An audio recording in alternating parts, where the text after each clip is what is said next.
આપણી એક એવો દેશ છે કે જે માતા તરીકે ધરતી માતા, ગાય માતા, નદી માતા, માતાનું ક્યાંય મહત્વ હોય તો હિન્દુસ્તાનમાં છે, આખા વર્લ્ડમાં છે. નદી વર્લ્ડમાં છે ને, પણ ગાયો વર્લ્ડમાં છે, પણ માતા નથી. માતા થઈ ગઈ જે માતા, ભારત માતા. કોઈ અમેરિકન માતા કહે છે, ઇંગ્લેન્ડને માતા કહે છે, ઇઝરાયલને માતા કહે છે, ભારત માતા. મિત્રો, આપણો દેશ સંતો, મહંતો, ઋષિ મુનિઓ, સાધુ ને સાધ્વીનો આ દેશ છે. ખરેખર દર વર્ષની જેમ આ વર્ષે પણ પ્રાર્થના પરિવાર આપણને એવી ભૂમિ ઉપર લઈ આવ્યા છે કે જ્યાં રામચંદ્રજીની જન્મભૂમિ છે, કે જ્યાં આપણે પગ મૂકીએ તો પણ પવિત્ર થઈ જઈએ એવી ધરતી ઉપર આજની આ શિબિરનું આયોજન પ્રાર્થના પરિવારે કર્યું છે. ઓમ ગુરુ ઓમ ગુરુ ઓમ ગુરુ.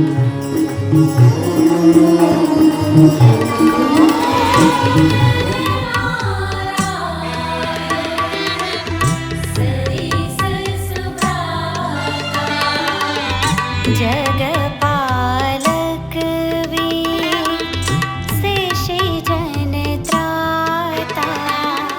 જીવન જીવવાનું એક લક્ષ્ય છે.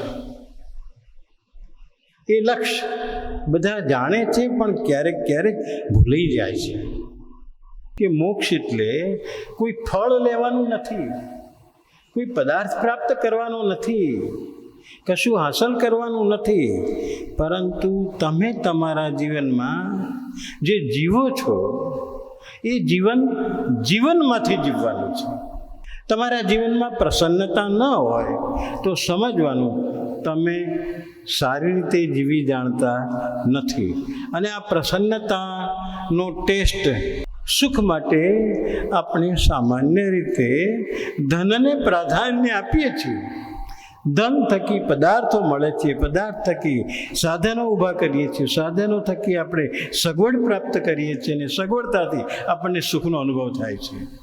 પરંતુ જો આટલી જ લાઈનમાં જશો તો માત્ર ને માત્ર એ સુખ જીવનમાં આભાસી બની રહે છે. राम मारा राम राम जय श्री राम. રામ મારા રામ રામ જય શ્રી રામ. राम मारा राम राम जय श्री राम. આપણે રામ અવતારની જે કથા છે એ કથા કયા યુગમાં થઈ ગઈ ખબર છે ને બધાને? કયા યુગમાં થઈ ગઈ? ત્રેતા યુગમાં. હા, બરાબર.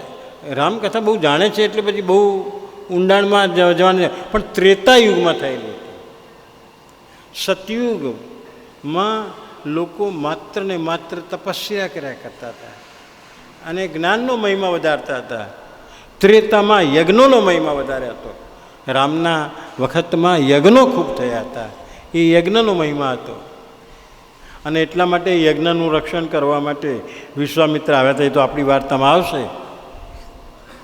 આવીને રામને દશરથના ત્યાંથી લઈ ગયા હતા, એ વાત આવશે. એ યજ્ઞનો જમાનો હતો. દ્વાપરમાં પ્રેમનો જમાનો હતો. પ્રેમ ભક્તિ હતી, બીજું કશું હતું નહીં. કૃષ્ણ ભક્તિ હતી, ગોપી ભક્તિ હતી. એ દ્વાપરનો જમાનો હતો. અને ત્યારબાદ અત્યારે કલિયુગ છે. કલિયુગમાં એક મહત્ત્વ બતાવી દીધું છે. જેમ સતયુગમાં તપશ્ચર્યાનું મહત્ત્વ હતું, ત્રેતામાં યજ્ઞનું મહત્ત્વ હતું, દ્વાપરમાં પ્રેમનું મહત્ત્વ હતું, આ કલિયુગમાં દાનનું મહત્ત્વ વધારે આપે છે. અને એટલા માટે જ્યાં ત્યાં તમે દાન આપો એ કલિયુગમાં ખૂબ મહત્ત્વનું છે.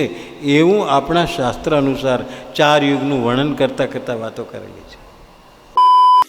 મારી હુંડી સ્વીકારો મહારાજ રે શામળા ગિરધારી. મારી હુંડી સ્વીકારો મહારાજ રે શામળા ગિરધારી. મળ્યા શેઠને યાદ કરાવે છે. શું કહે છે? એ રાણાજીએ રડ કરી વળી મીરા કે રે કાજ. જે